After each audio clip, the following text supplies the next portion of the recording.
এই মোবাইল এটা হচ্ছে প্রত্যেকের কাছে এমন ভাবে জড়িয়ে আছে, অন্তর্প্রত ভাবে জড়িয়ে আছে, একবেলা খাবার না খাইলেও সমস্যা নেই, কিন্তু মোবাইল লাগবেই।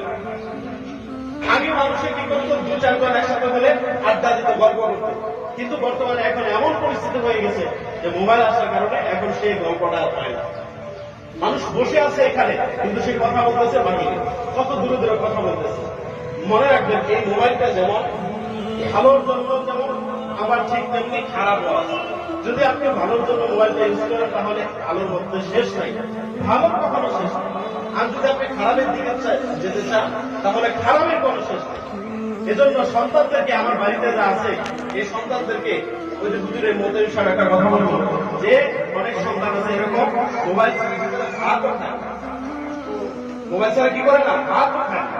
তো চিন্তা করেন কি একটা জমানায় আমরা আসছি যে মোবাইল ছাড়া ভাত খায় না। এটা কিভাবে, এটা কেন হয়? এটা একমাত্র একটা কারণ, যে আমরা গার্ডিয়ানরা সচেতন না, এজন্যই এটা।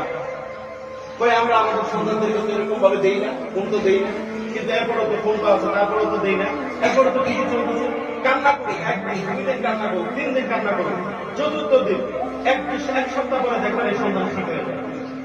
একটু ওয়েট করতে লিখে যদি আমরা অভিভাবকরা, গার্ডিয়ানরা যদি সন্তানদের সাথে যদি ব্যবহার করতে পারি, ভালোর সময় ভালো, খারাপের সময় খারাপ, যদি এই ওয়েটটা যদি আমরা বজায় রাখতে পারি, তাহলে দেখবেন এই সন্তান আমার উপরে কখনো কথা বলবে না।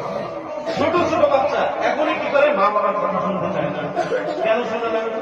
কারণ আমি মা, আমি বাবা, আমি মা বাবা হয়ে, অভিভাবক হয়ে যদি আমি সন্তানদের সামনে যদি বিভিন্ন ধরনের অনৈতিক যদি কার্যকলাপ করি, তাহলে কিন্তু এই সন্তানটা কখনো মানুষ হবে না। মনে রাখতে হবে, এই সন্তানকে আমি এমন কিছু শিক্ষা দিব যে আমার শিক্ষাই তো, আমার মধ্যে যে স্বভাব আছে, এই স্বভাবেই তো সে করা হবে। কারণ আমারই রক্তে গড়া মানুষ, সে হচ্ছে মানুষ। তো সে তো এরকম ভাবে মানুষ হবে। কিন্তু আমাকে মনে রাখতে হবে যে সদা সর্বদা আমি যা করবো, আমার সন্তানের মধ্যে কিন্তু তার একটা প্রভাব পড়বে। এজন্য আমি সবসময় অভিভাবক হিসেবে আমি সবসময় নিজে সচেতন থাকবো। এমন কোনো কার্যকলাপ করবো না, এমন কিছু করবো না যা সন্তানদের মধ্যে প্রভাব পড়ে। কারণ আমার থেকে সে শিখছে।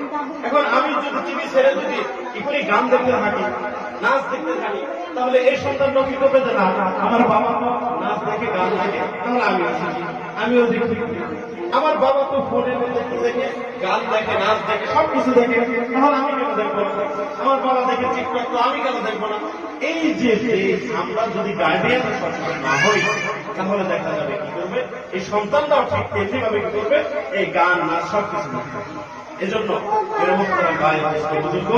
এজন্য আমাদের খুবই খেয়াল রাখতে হবে। আমরা যদি গার্ডিয়ান সচেতন